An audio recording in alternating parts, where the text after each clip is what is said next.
The world is falling apart, but in a much bigger way than 2007, 2008. I'm gonna get into that and how it's going to affect Bitcoin. But first, please like and subscribe. Check us down below for our CT Club where you get our trade alerts, portfolio updates, and you get to see how we are dealing with this bear market. It is kind of a boring stage right now, but there are coins to be looking out for. Okay, so what am I talking about? Credit Suisse and Deutsche Bank are on the verge of collapse. How do I know this? Well, I'm gonna get into some things that kind of show you that it's on shaky ground, and then I'm gonna compare it with Lehman Brothers, which happened 2007, 2008, where the government bailed out lots of different banks. They didn't bail out Lehman Brothers, but they was sold for very cheap to different parts of that bank, which was sold off. Okay, so both Credit Suisse and Deutsche Bank both have like $2.8 trillion in assets under them, okay? Keep in mind that Lehman Brothers, when it collapsed, only had $600 billion. That was it, okay? Now, what happened to them? Well, they essentially gained exposure. They leveraged exposure to Ukraine and Russia and a couple of emerging markets, and they lost their butt. They completely lost their butt because, you know what? Why not? They're banks. So, yeah, cry me a river. All right, so let me go over Credit Suisse really quick. So they have $160 billion in cash. They have $400 billion in liabilities.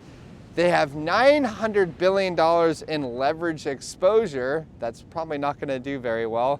It's probably going to zero. And $40 billion in equity. So yeah, they're pretty screwed. But don't cry too much. Don't cry too much because you know what?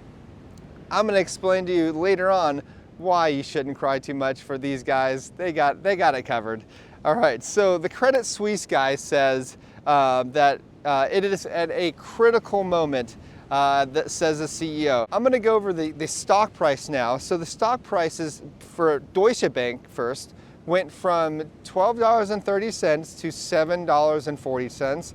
Credit Suisse lost over 50% of its value, went from $9.83 to $3.92. I think it's actually lower now. The credit default swaps on Credit Suisse have skyrocketed to around 250. Okay, so what's a credit default swap? It's essentially an insurance policy that is taken out to protect against defaults. And yes, they're skyrocketing. Why are they skyrocketing? Because they're probably very close to defaulting. Okay, now here's the funny part, man. Chairman of the board of directors, guess what his name is on Credit Suisse? Axel P. Lehman. Yes, same way you spell Lehman Brothers. You can't make that up. So why am I bringing this up? Why am I bringing up all this stupid bank stuff? Well, think about it this way. I've been telling you since the energy crisis began that governments are going to have to bail out companies. They're probably bailing out, oh my goodness, it's so good out there. So why am I bringing this up? Why am I bringing up all these banks that are potentially going to go down? Well, it's actually really important that you know this. The Lehman Brothers Bank was held only about $600 billion, right?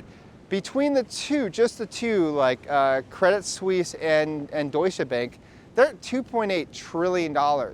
Now, I've told you that governments or central banks around the world need to keep printing and printing. They need to keep printing more and more than the last year, the prior year. Now, how are they going to do that with quantitative tightening happening?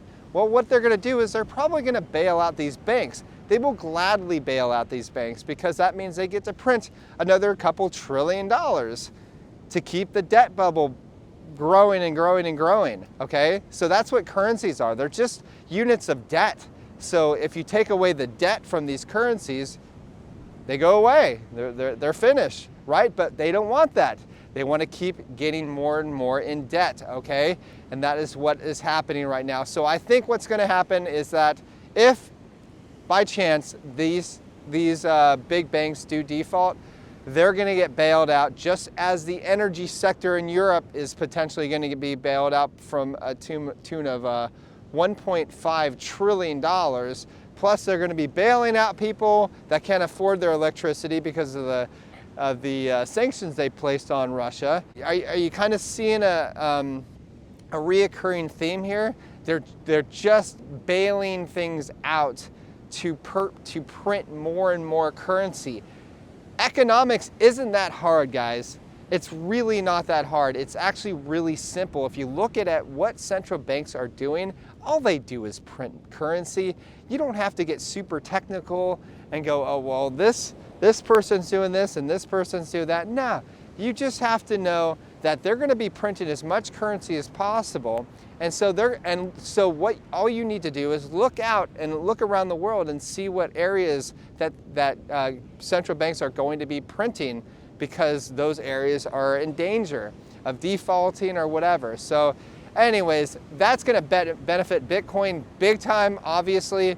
The more debt that is out there, the more currency that is out there, the more diluted that currency gets. And people are going to flee to Bitcoin because they're going to be sick and tired of their currencies going to zero, essentially. Look at around you. Like, currencies are getting slaughtered right now, and they will continue to get slaughtered. Anyways, that's all. Please like and subscribe. I will talk to you soon.